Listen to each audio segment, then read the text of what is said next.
Jolen, how are you Hi, doing? I'm doing well. Thank you. This is our first interview that we're doing with speakers here at Transform. This is an experiment for us. So yesterday was our first in-person interview ever, and now this is our first in-person interview that we're doing at a conference. I love So it. bear with us, but I think this is going to be interesting.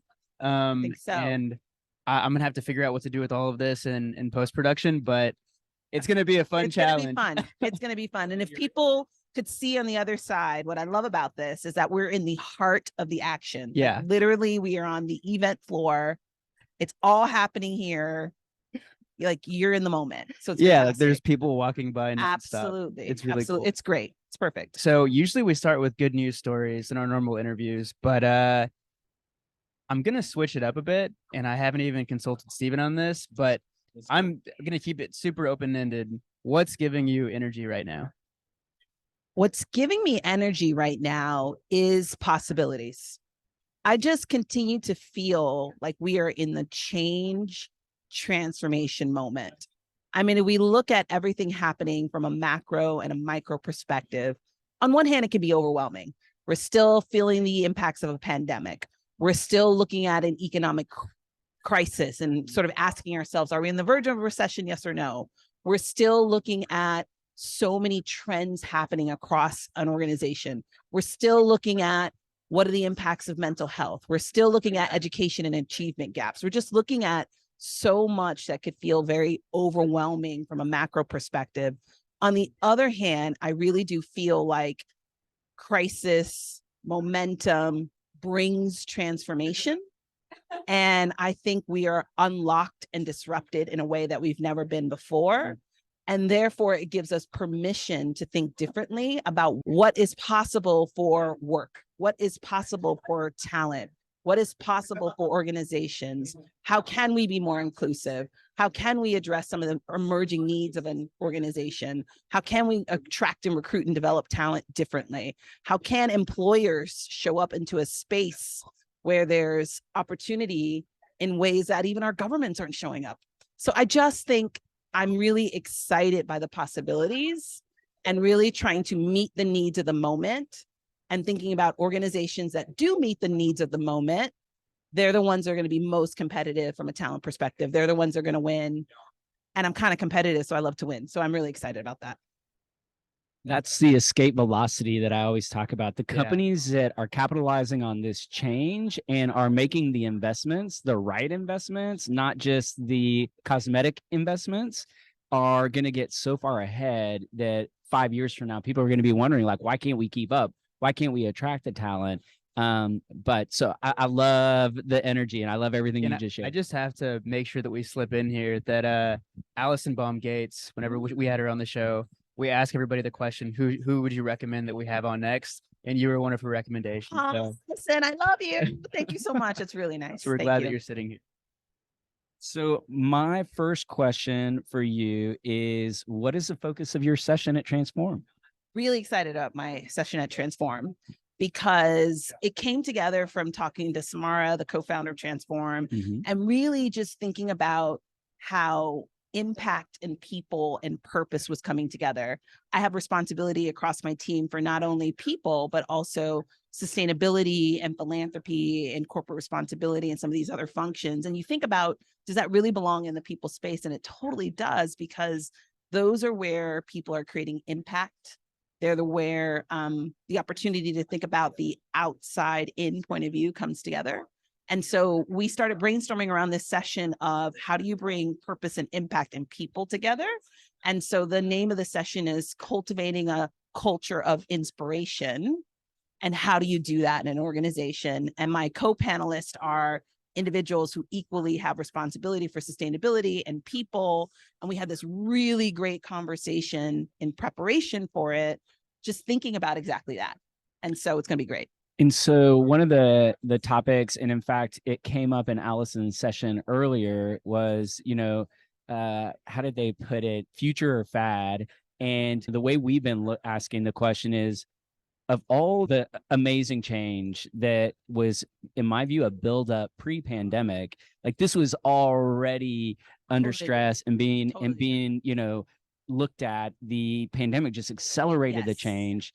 Just like any period of change, though, some of the things stick, some of the Yes. things don't. Yes. And there's a huge threat right now in the intersection that you just talked about. Yes. Like, are companies real about this or are they not? And so, not necessarily at your organization, but just generally, what do you think is going to stick from the changes that we've seen the last few years? And what do you think is at risk of going away? Yeah, it's a really good question. And I think, listen, we're in the moment still. Like, we're literally still in the moment of that change and transformation. Even this, what's going to happen with flex remote and hybrid work models, we see that evolving before our eyes. So I think we're continuing to learn. But what is clear, and I think it's going to stick, although the execution may evolve, is that people want to work with companies that are valued aligned and help them feel like they have purpose and impact, period. I just think generationally, from a human point of view, from a needs point of view, people are more willing to lean into, I have choices. I have choices about the type of company I want to work for. I have choices about the type of how I want to spend my time. And I want to feel like the work that I'm doing is valued aligned and connected to purpose and passion. Yes. And I think that organizations have such an opportunity to do exactly that. Corporates have stepped in a lot of ways, as I said, where they've been really impacting people's lives in new ways. So we think about healthcare, benefits, parental leave, all of these things, like companies have been there in those moments. And I think they'll continue to be there in the space of sustainability, climate change, ESG. It's very politicized in the US, but that is a US phenomenon. Around the world, people are already in this space. So I think the execution may evolve, but I don't think the topics are going away, because people are naturally going to be driven to it and they're going to demand it. And organizations are going to have to show up in that way as we just think about the purpose of organizations generally. Yeah. We spoke with Jennifer Christie from DocuSign last week. And one of the points that she made was that in HR, everything is becoming so personalized, because depending on who you're talking to, they're going to be in a different country or they're going to be in a different phase of their career. So their needs are going to be very different person to person. And it's about meeting the unique needs of all your employees. And I guess my question for you is, because there are so many demands from employees and they have high expectations of their employers, they want to be aligned, they want the values to be aligned. They want to make sure that they're getting good benefits. They want to make sure that the company is speaking out about the same things that they're thinking about externally. How do you, as an HR leader, balance all of that? Yeah, like that's tough. It really is. Yeah. It really is. And I think we're being challenged in new ways as we increasingly see, again, particularly in the United States, as we see conversations become much more politicized. It puts corporates on the side of like, do we say something yes or no? Do we talk about this yes or no? Where do we position? We're an organization that's sort of profit driven and we're focused on delivering a result for our client. But I mean, organizations are made up of a collective of people anyway. They really are. And so at some point there has to be North Stars around what do we believe in? And I think it does come back to that sort of values driven analysis of what do we stand for as an organization? Is it integrity? Is it inclusion? Is it service? Is it excellence? And then you use that rubric to think about where do you belong on all of these issues. I also think your point around customization is interesting. And I feel like we're increasingly moving to this space where, based on data, based on inputs that we're able to observe about people, there's going to be frameworks of, okay, here's the sort of overarching framework, some truths that have to exist about our organization universally, but there's choices within that. Yes. And almost the Netflixization yes. of work, right? Yeah. It throws me back to the conversation that we had with Katie Burke from HubSpot over, I don't know, a year and a half ago. It's been a while. And she walked us through step by step how they put together their future of work strategy. They made the decision that they were going to give their employees choice in how they want to work, but they wanted to build structure in how they do that. So the details are fuzzy, but if I remember correctly, they had some sort of like opt-in process. So when you start your role, you can opt into being fully remote, flex, or fully in person. And at that moment, the company makes it very clear what they're opting into. So here are the pros of this approach and what we're going to give you. And here's what maybe you're not going to get if you're working flex versus if you're in the office full time. And the employee has to, weigh all of those different pros and cons and decide what works best for them. That's right. People just they want to be empowered. Yeah. And it's not zero-based empowerment, because there has to be some structure that works for the organization. But along the way, there are certain things that you can choose. I mean, let's take benefits, for example. We're having a conversation right now of maybe as a younger person coming into the organization, you don't want the 401k match, but you want to be able to pay off your loans. So let's take the match and enable you to say, do you want to have the match apply to a 401k retirement plan account, or do you want to put it on a card so that you can use it to pay off your student loans? Like, those are the types of choices that we can do within a frame that allow people to feel empowered. And even from a learning and development perspective, like, there's so much that we know about your daily interactions as an employee. Like, again, AI is scary in some ways, but it's an opportunity. I know exactly who your highest interactions are with when you email.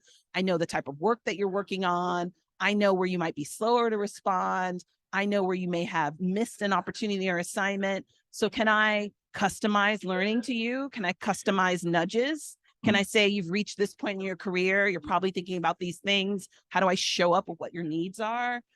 There's just, again, it's back to where we started. There's so many possibilities. Like, we're just scratching the surface on what this can all really mean in a super exciting way. Like, HR is the future. You heard it here first. This is the fastest evolving space. It's the most interesting space. We're having the best conversations.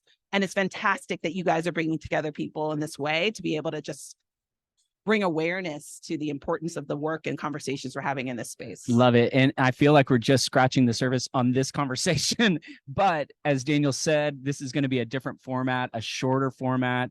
One of the, we were just so thrilled that Transform asked us to be a partner.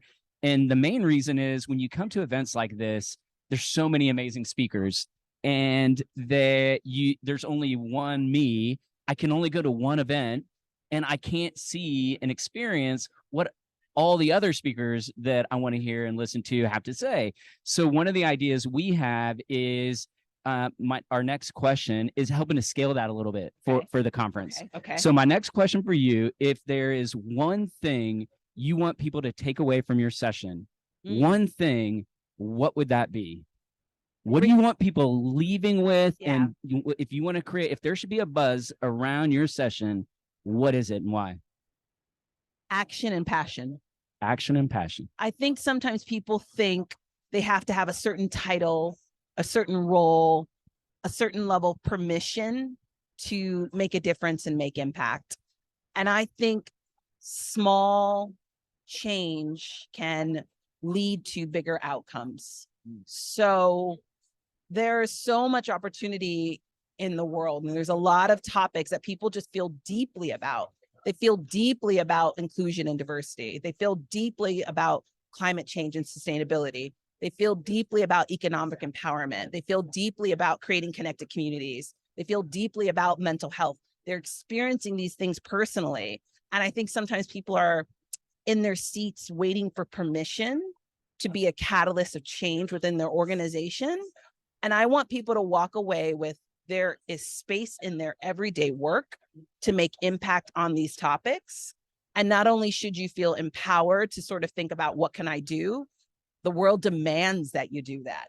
We are in these seats of privilege for a reason. You have to be a force of good and a force of change. So you should use that responsibility wisely and don't wait. Even if it's something small, even if you go on a personal mission to say, I am going to reduce paper across my organization today.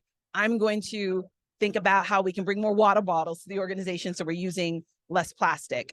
I'm going to diversify my own team so I can show what that looks like from a model perspective. I'm going to be open about my own mental health challenges and vulnerability so people see me as a role model. anybody can do that. And so I want people to take away that empowerment and that opportunity to make a difference. Yes, to all of that. And I shared this yesterday. I have a very strange way of tracking everything that I do in my life. And one of the areas of my life that I track is like my well-being. And I have different metrics that I'm looking at. And for a while I was tracking happiness. And I was like, what can I liked it, Yeah. but it was a bit hard to measure on a day-to-day basis. And it was like, what's something that is directly tied to my happiness that I can take action on every single day? So I changed the metric recently to kindness. Ooh. And I think about it like throughout the day. I'm like, all right, like be kind, Daniel. Like if you're grumpy and you're hangry, Yes. and Tori is asking you for the third time, my wife is asking me for the third time about like vacation plans that you have, or like something that's coming up, or wants me to put up the Christmas tree, and I'm like, no, like just give me 5 minutes. 5 minutes. Yeah. It's like, it's Easter. Yeah. It's like, be kind. No, I love it's the multiplier effect of that. Yeah. Think about it. Yeah. If everybody sort of went into their workplaces and just thought about how can I be a multiplier? How can I be an amplifier of good today? Yeah. The impact that would have, tremendous. Yeah. So I really hope people are thinking about that and feeling empowered around that. All right. So last question we have, and this question will probably be more relevant for the people that we talk to later today after they've had a chance to attend more sessions. But what's the most compelling new idea you've heard at Transform? And I guess the question for you, or Buzz, or like, what's a session that you're excited to attend? Something that you're excited to learn more about? You know, I'm really interested in the expo, Yeah. where a lot of the new technology firms are showcasing ideas that they have, demonstrating ways that they can enable organizations to optimize their talent engagement and profiles and all of those things. I was hanging out in the conversation bar and already met just a few either founders or individuals employed with these firms who are just having interesting ideas about how they can help people at work. And so that's the thing that I've found most interesting so far about being part of the session. Yeah, last night we were meeting with we were at the poolside party, and it was amazing. And we were talking, it was just a random group. It was a former speaker, Tony from Upwork was speaking with us, and a guy walked up. I can't remember his name, sorry in advance, but he was just sharing with us. Pinnacle. Yeah. Shout out to Pinnacle. Yeah. And he was describing the work they're doing to improve coaching through shorter snippets, almost kind of like TikTok kind of micro content. Exactly. Because the way the distractions managers have are like never ending. Exactly. And the time to really invest in an hour on LinkedIn Learn it, like it's just not realistic. And so things like that. It's just so cool to hear these new ideas and where things are going. I love it. I love meeting people really trying to transform at Transform. Nice. See what she did? Future of work. You see that? Yeah. Yeah. Trying to transform at Transform. It's fantastic. Well, thank you so much for joining we hope you're enjoying this conversation. We would love to have you back. I would love to come back. Okay, because this is just not enough time, but it was also the perfect amount of time. It was the perfect amount of time. So thank you for taking the time out to speak with us. Thank you. We should do a one-word close. So it's a tradition in our traditional format that we have, where we all end with a one word or phrase to just reflect on the conversation we just had and to show a little gratitude. Who wants to go first? I don't even have anything to say. For everyone listening, try to do one thing to make the world a better place every day. And I know that was really very long phrase, but I'm going to go with where I started, which is opportunity and passion. Even hearing your story about how this came to be demonstrates what that looks like. So congratulations to both of you. Opportunity and passion. I love it. I'm gonna go two words. I'm gonna go with energy, and I'm gonna go with action. action. Well, and I'll go with 3, action and passion, because that was, I think, what you said, the one takeaway. So, well, thank you so much. This is so incredible to do this live, and it's a lot of fun. So Love it. Thank you. Really nice to meet you both. nice to meet you. Good luck. Take care. Bye.